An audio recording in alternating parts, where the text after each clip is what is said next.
Bonjour frères et sœurs en Jésus-Christ, nous voici au seuil d'une nouvelle semaine et pourquoi pas débutons. Dans le catalogue des désirs humains, la logique est toujours la même. Nous cherchons ce que nous n'avons pas et dès que nous le trouvons, la recherche s'arrête.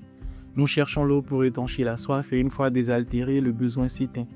Mais au cœur des prophéties de l'Ancien Testament, le livre de Jérémie fait retentir une promesse qui bouscule toutes les lois physiologiques. Il est écrit « Vous me chercherez et vous me trouverez si vous me cherchez de tout votre cœur ».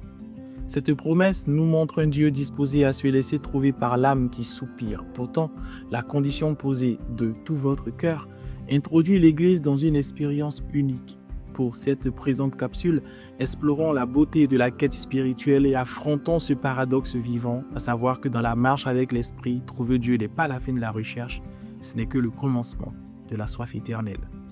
Chercher Dieu de tout son cœur n'est pas le résultat d'une autodiscipline stoïcienne, d'une performance religieuse par exemple. Non, c'est une activité de l'âme qui, portée par l'élan souverain du Saint-Esprit, désire ardemment la présence de Dieu.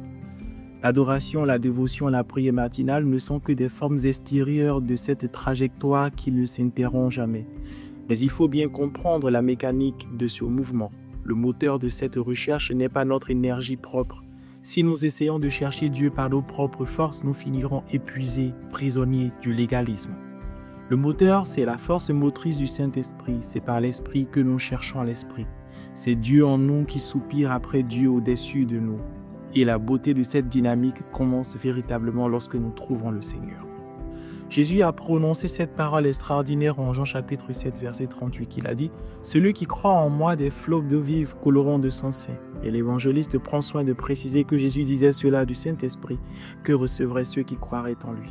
Ainsi, ayant trouvé la source intarissable dans notre rencontre avec Dieu, une toute nouvelle expérience s'ouvre à nous, l'expérience d'une source qui se réinvente chaque jour. Ici se déploie le grand paradoxe chrétien. Nous avons trouvé la source, elle réside en nous à travers les arts du salut. Et pourtant, cette source est si infinie, si vivante qu'elle se renouvelle chaque matin, nous obligeant à la chercher encore et encore alors même que nous la possédons déjà. Rechercher le Seigneur que l'on a déjà, quelle formule en apparence contradictoire, et pourtant si intensément vrai. Dieu s'est laissé trouver pour que nous le cherchions encore plus profondément. C'est pour chercher celui que nous avons déjà que nous devançons le lever du jour, que nous brisons le sommeil pour méditer, adorer et prier. La possession de Dieu n'était pas le désir, au contraire, elle enflamme. Alors, marquons une pause de contemplation. Transportons-nous un instant dans la vision d'Ésaïe au chapitre 6 de son livre. Les chérubins et les séraphins se tiennent directement dans la présence de Dieu. Ils le voient, ils le touchent, ils le sont saturés de sa gloire. Et pourtant, que font-ils? Jour et nuit, ils ne cessent de répéter « Saint, Saint, Saint est l'Éternel des armées ». Pourquoi cette répétition éternelle? Parce qu'à chaque seconde, ces créatures célestes découvrent une nouvelle facette de la sainteté de Dieu qu'elles n'avaient pas vue la seconde précédente.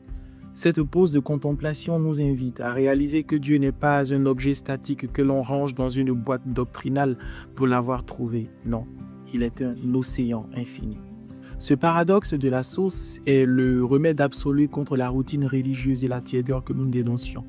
On ne peut pas être tiède face à une eau vive qui jaillit constamment. Ce n'est que lorsque les yeux de nos cœurs se sont ouverts sur la personne de Dieu que naît la véritable soif de le chercher.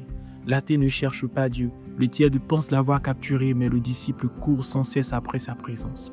Nous devons aborder chaque culte, chaque matinée de prière, non pas comme la répétition d'un rituel, mais comme une nouvelle expédition archéologique dans les profondeurs de la grâce de Dieu.